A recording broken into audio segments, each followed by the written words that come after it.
दोस्तों नमस्कार, स्वागत है आप सभी का हमारे यूट्यूब चैनल पे। आज के इस वीडियो में हम लोग बात करने वाले हैं सौरमंडल के वो 30 सवाल जो आपके एग्जाम में सबसे ज़्यादा बार पूछे गए हैं। आपको जिस सवाल का जवाब मालूम होगा सारे जवाब आपको कमेंट बॉक्स में देने हैं, और जो नहीं मालूम होगा उसको नोट कर लीजिएगा, क्योंकि सारे इंपॉर्टेंट सवाल हैं जो आपके एग्जाम में आने के प्रबल दावेदार हैं। ठीक है, तो आइए स्टार्ट करते हैं अपने महत्वपूर्ण सवालों का सिलसिला। आपको वीडियो शुरू से लेकर आखिरी तक देना है, एक एक सवाल आपके लिए जरूरी बनेगा।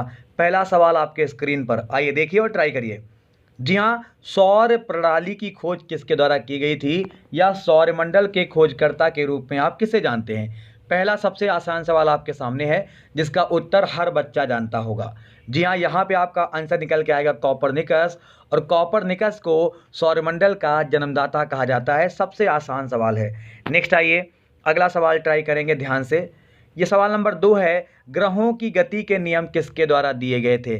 सबसे आसान सवाल है, इसका हम सेकंड पार्ट भी करेंगे, पहले फर्स्ट पार्ट कर लो। ये सवाल बार बार पूछे गए हैं, आपको जवाब कमेंट बॉक्स में भी देने हैं, अपना नाम लिख के देना है।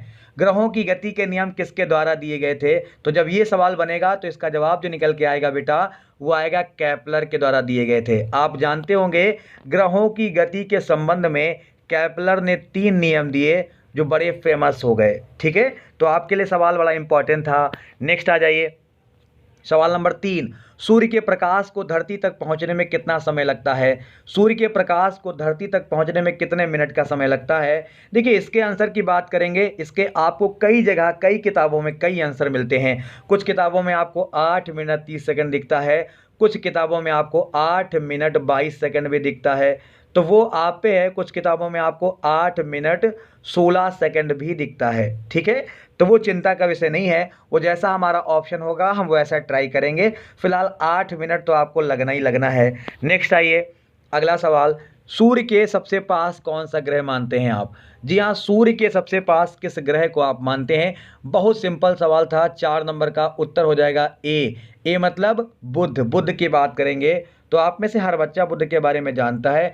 हमारे सौरमंडल की फैमिली में 8 ग्रह होते हैं, और उन 8 ग्रहों में सबसे छोटा बेटा जो है, हमारी फैमिली का सबसे छोटा जो ग्रह है वो हमारा कौन है? वो बुध है। हम बुध की बात कर रहे हैं, और आप इसके बारे में ठीक से जानते हैं। क्लियर?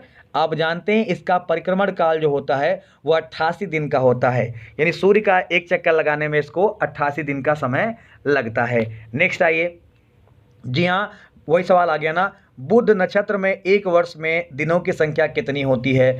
सवाल नंबर 5 है, वही घुमा फिरा के आपसे पूछा है। 5 का उत्तर बेटा 88 हो जाएगा। ठीक है, सवाल समझ गए ना आप लोग? बुध नक्षत्र में एक वर्ष में दिनों की संख्या कितनी होती है? 88। तो ये आपके लिए काफ़ी इंपॉर्टेंट है। ठीक है, इसके अतिरिक्त मैं आपको एक चीज़ और बताना चाहूँगा, मैं अनअकैडमी पर भी पढ़ाता हूँ, तो आप चाहें तो मेरी क्लासेस ज्वाइन कर सकते हैं, नीचे टाइमिंग लिखी हुई है। नेक्स्ट आइए, अगला सवाल, बताओ बेटा, निम्नलिखित में से कौन से ग्रहों के चारों ओर घूमने वाले उपग्रह नहीं हैं? यानी इसके पास कोई चंद्रमा नहीं है, इनमें से कौन सा ऑप्शन आपको सही लगता है? 6 नंबर सवाल है, उत्तर की बात करेंगे, आपका बी हो जाएगा, यानी कि बुध और शुक्र। क्या हो जाएगा बेटा? बुध और शुक्र की ये बात कर रहा है, जो आपके लिए बेहद महत्वपूर्ण बनेगा। ठीक है, इसके कोई उपग्रह नहीं होते हैं, आप जानते हैं। पृथ्वी का एक होता है, आप जानते हैं।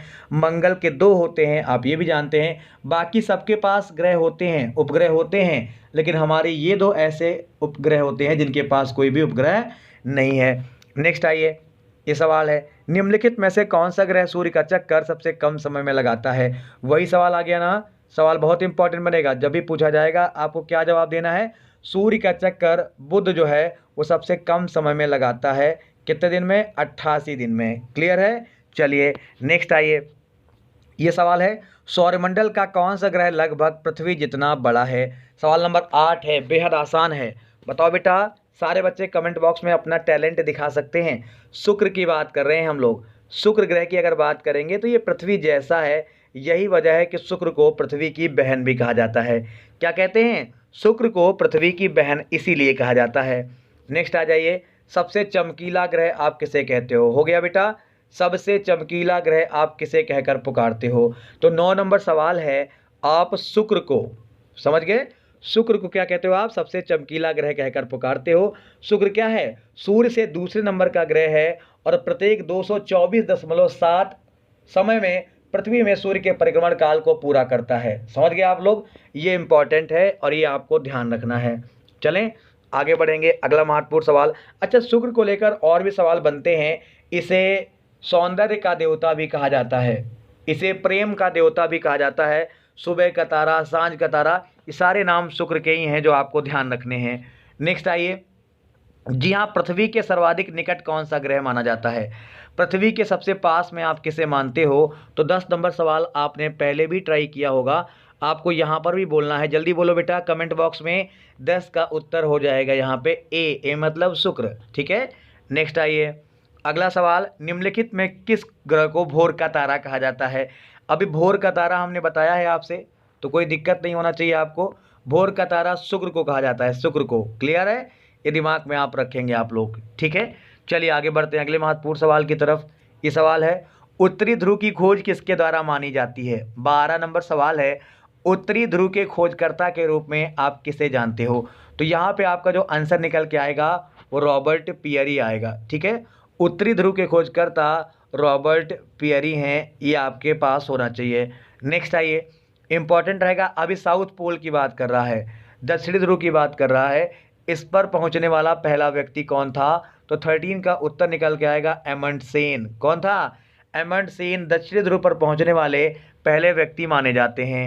नेक्स्ट आइए, किस ग्रह को नीला ग्रह कहा जाता है? ये सवाल इंपॉर्टेंट है ना, किस ग्रह को नीला ग्रह कहा जाता है? तो बेटा अपने ग्रह को, जहाँ पे हम रहते हैं उसे नीला ग्रह कहा जाता है। चलिए नेक्स्ट आ जाइए, पृथ्वी स्थित है किसके बीच में? सवाल नंबर 15 है, पृथ्वी इनमें से किसके बीच में स्थित है? तो पृथ्वी शुक्र और मंगल के मध्य में स्थित है। कहाँ पे? शुक्र और मंगल, यानी कि ए सही जवाब है। जो भी जवाब आपको आए वो कमेंट बॉक्स में आप लिखते रहें। नेक्स्ट आइए, जी हाँ, किस दिन पृथ्वी सूर्य के सर्वाधिक निकट होती है? कौन सा दिन है जिस दिन पृथ्वी सूर्य के सर्वाधिक निकट मानी जाती है? तो यहाँ पे 3 की जगह पे आप 4 जनवरी भी कर सकते हैं। क्या कर सकते हैं? 4 जनवरी कर लीजिएगा। और ये वो समय होता है जब पृथ्वी सूर्य के सर्वाधिक निकट मानी जाती है। तो 4 जनवरी आपका उत्तर यहाँ पे सही करार दिया जाएगा। नेक्स्ट आइए, पृथ्वी के सबसे निकट कौन सा ग्रह है? सवाल ये भी वही है, 17 नंबर सवाल और उत्तर हो जाएगा बी। घुमा के अलग पूछा है, सबसे पास कौन है? शुक्र है, जो आप जानते हैं। नेक्स्ट आ जाइए, निम्नलिखित में से कौन सा तारा पृथ्वी के सर्वाधिक समीप माना जाता है? 18 पृथ्वी के सर्वाधिक समीप की बात कर रहा है, 18 नंबर सवाल है और बेहद इंपॉर्टेंट है। अल्फा सेंचुरी की बात कर रहे थे हम लोग। जी हाँ, अल्फा सेंचुरी पृथ्वी के सबसे समीप माना जाता है, 18। नेक्स्ट आइए, अगला सवाल, पृथ्वी को उसके काल्पनिक अक्ष पर घूमने को क्या कहा जाता है? पृथ्वी जब अपने काल्पनिक अक्ष पे घूमती है उसे क्या कहा जाता है? तो 19 का उत्तर होगा कक्षा। ध्यान रखेंगे आप लोग, क्या हो जाएगा? ये बहुत इंपॉर्टेंट है, सॉरी, ये आपका इतना ज़्यादा इंपॉर्टेंट है कि आप इसे गलत नहीं करने वाले। ठीक है, तो पृथ्वी अगर अपने अक्ष पे घूमेगी उसे क्या कहेंगे? बताओ बेटा सारे बच्चे, कमेंट आना चाहिए आपका। लेट कर रहे हैं आप लोग, ये आपका होमवर्क है, इसे आप लोग करेंगे फटाफट ध्यान से। कमेंट बॉक्स में इसका उत्तर आप सबसे मुझे चाहिए। घूर्णन कहते हैं या परिभ्रमण कहते हैं? जल्दी बोलना, कमेंट बॉक्स में हम आपके उत्तर का इंतजार करेंगे। ये उत्तर आपको बाद में बताया जाएगा, सबका आंसर आना चाहिए। नेक्स्ट आइए, बताओ बेटा, पृथ्वी अपनी कक्षा में गति करती है कैसे? किस दिशा में करती है? 20 नंबर सवाल है और आपका जवाब होगा क्या? पश्चिम से पूरब, यानी कि ए वाले बच्चे यहाँ पे सही होंगे जिनका उत्तर पश्चिम से पूरब आया होगा। ठीक है, पृथ्वी की अपनी कक्षा में गति पश्चिम से पूरब होती है। नेक्स्ट आ जाइए, इसमें पृथ्वी के अलावा अन्य जीवन की संभावना आपको कहाँ दिखाई देती है?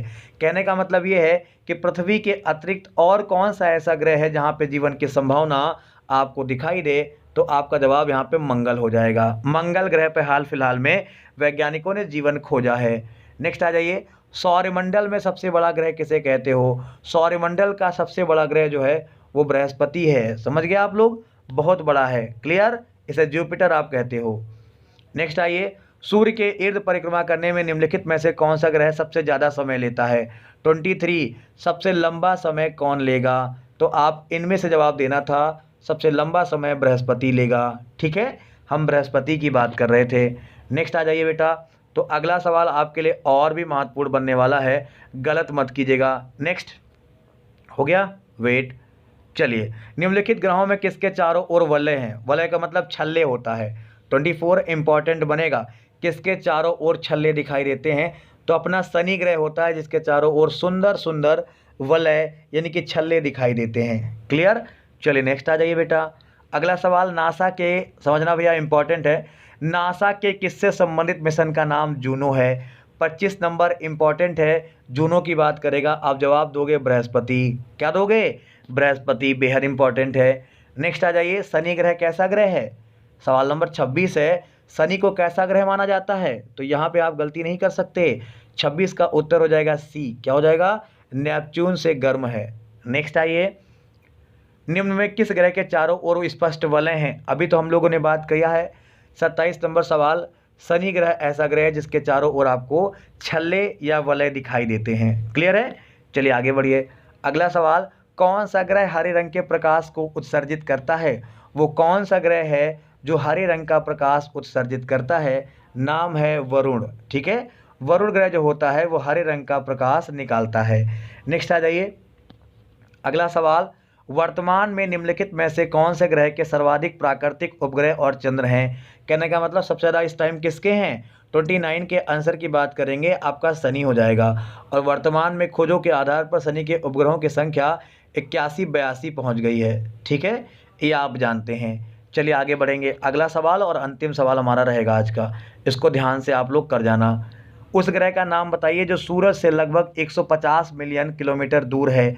ध्यान से 30 नंबर सवाल है। हम यहाँ पे अपने पृथ्वी की बात कर रहे थे, पृथ्वी की दूरी लगभग इतनी है। क्लियर? तो बेटा ये आज के इम्पॉर्टेंट और सेलेक्टेड सवाल थे। उम्मीद करते हैं आपको पसंद आए होंगे, उम्मीद करते हैं आपको अच्छे लगे होंगे। तो अगर आपको पसंद आया है तो पहली बात प्लीज़ चैनल को सब्सक्राइब कर लें, और दूसरी बात जब भी हमारी कोई नई वीडियो आती है आप उसका वेट करें और आप उसे ज़रूर देखें। ये सवाल आपके एग्ज़ाम के लिए बेहद महत्वपूर्ण है। धन्यवाद।